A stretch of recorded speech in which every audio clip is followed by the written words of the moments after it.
Shalom Bapak Ibu Saudara yang dikasihi Tuhan.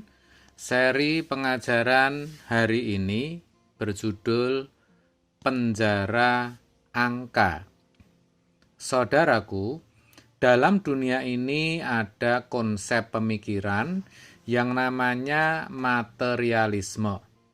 Materialisme adalah aliran pemikiran kuno yang pertama kali dipopulerkan oleh filosof Yunani bernama Epikuros.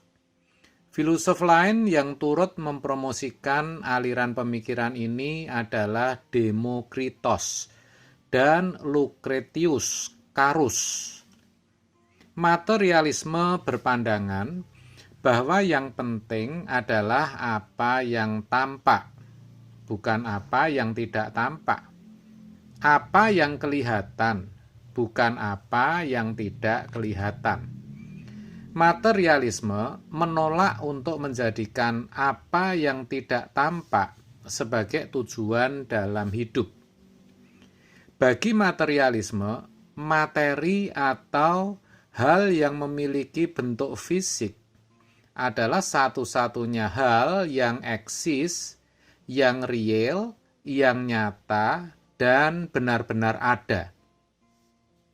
Berangkat dari pemikiran ini, banyak orang berpikir bahwa yang bisa mendatangkan damai adalah sesuatu yang tampak, terukur, dan berharga.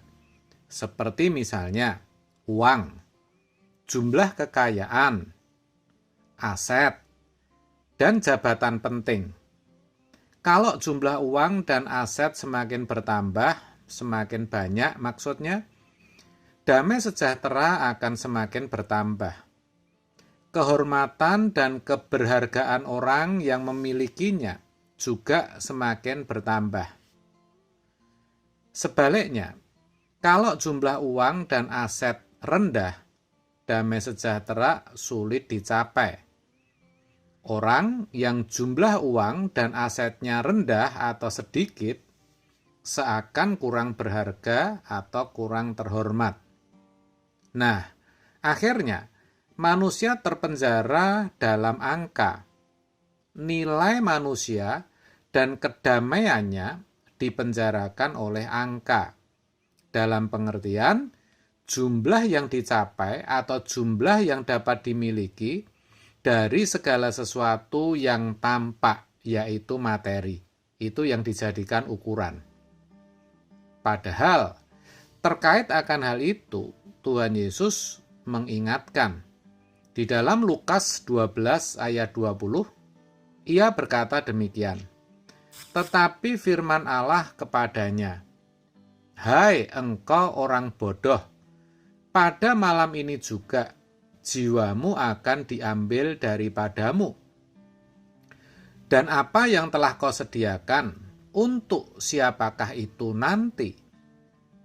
Saudara, itu adalah perumpamaan yang disampaikan Tuhan terkait orang kaya yang hendak membangun lumbung-lumbung guna menyimpan hasil tanahnya yang berlimpah-limpah. Tuhan katakan orang kaya itu sebagai bodoh, saudara. Kenapa? Ya, karena dalam kacamata kekristenan, angka tidak seharusnya dan memang tidak bisa menilai keberhargaan dan kedamaian manusia. Maka, tadi dikatakan, "Hai engkau orang bodoh, pada malam ini juga jiwamu akan diambil. Apa yang telah kau sediakan, untuk siapa itu?" Nah, saudara, segala sesuatu butuh uang, ya betul. Kita tidak munafik dengan mengatakan kita tidak perlu uang dan aset. Kita tetap butuh, ya saudara. Tetapi, ingat, tidak semuanya bisa dan perlu diukur dengan uang dan materi. Jangan dikit-dikit uang, dikit-dikit materi. Begitu maksud saya. Hidup lebih luas dari sekedar angka. Manusia tidak boleh terpenjara oleh angka.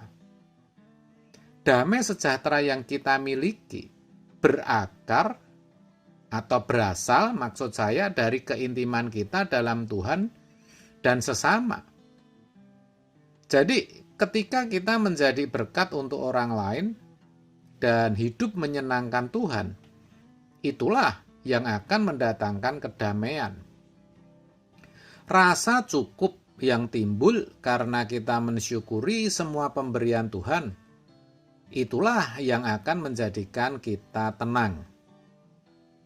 Saudara, dalam kekristenan, apa yang tidak tampak itu tidak kalah berharga dengan apa yang tampak.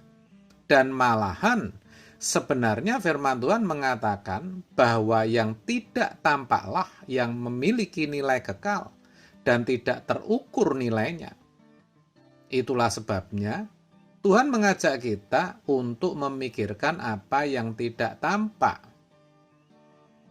Dalam 2 Korintus 4 ayat 18 dikatakan, sebab kami tidak memperhatikan yang kelihatan, melainkan yang tidak kelihatan.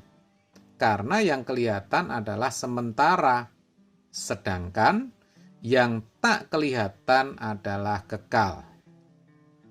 Ingat, yang kelihatan, yang tampak dikatakan itu sementara, fana, ya, dan akan berakhir. Jadi saudara, sejatinya kemampuan seseorang mensyukuri apa yang ia miliki merupakan suatu kekayaan yang tidak dapat dimiliki oleh orang yang berlimpah secara materi. Itu betul loh saudara. Pernah nggak saudara merenungkannya? Oleh karenanya kita bisa menyimpulkan kalau sebenarnya kekristenan tidak bisa disandingkan atau disejajarkan dengan materialisme dan memang tidak akan pernah bisa. Oleh sebab itu, mulai sekarang saudara berhentilah mengukur diri dan orang lain dengan apa yang dimiliki. Sebaliknya, belajarlah mensyukuri apa yang kita miliki. Karena justru itulah yang akan membuat hati kita tentram dan teduh. Ada kedamaian di hati. Begitu saudara. Amin. Tuhan Yesus memberkati.